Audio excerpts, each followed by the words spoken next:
Kaysa pupunta kayo na sa service center, ang lalayo pa yan, meron tayong dasma, alabang. Kasi sa akin sir, pag bumalik kayo sa akin sir, sinipilit lang natin yung resibo. Pero yung isang resibo sa inyo sir. Ngayon, sasabihin ko sa office namin na, yun nga, kung kapalitan. Ito sir, pati na. Ibibidyo ko para makita ng anak ko. Siya ang bumili nito eh. Siya nagpadala ng pera eh. Wait lang sir. Enjoy natin.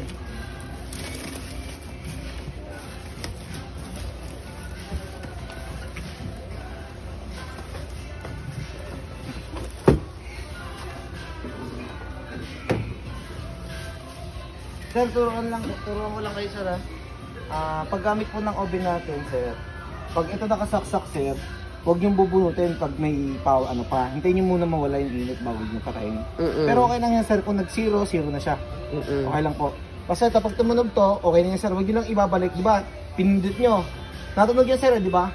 Huwag niyo pong ibabalik para siyang washing. Masisira po kasi yung pinakaan niya. Ito sir, pwede niyo kahit ganun-ganun yan, wala namang problema. Basta huwag lang po to.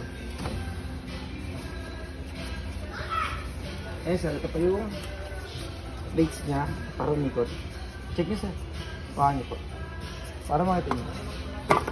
Ito po yung warranty. Ito po yung manual. Paano gamitin. Kaya saksak na. Sir, tatanggalin niyo to ha. Ito po. Ito ma'am, tabi niyo lang po. Sama niyo na lang po sa box.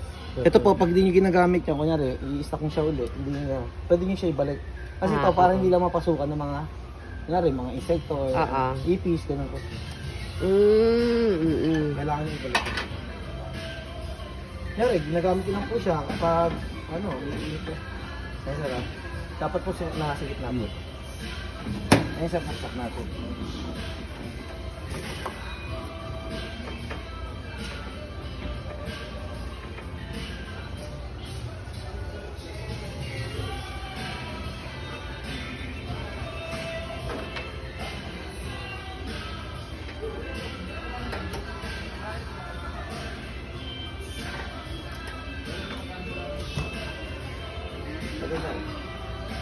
Dapat ang sasakan niya po, ma'am. Ay, dapat dalawa lang. Ay, wala po yun, ma'am. Wala. Lahat ng oven natin ganito, ma'am. Hindi yung sa amin, dalawa lang. Ay, ibang, sinaunang ano pa yun, ma'am?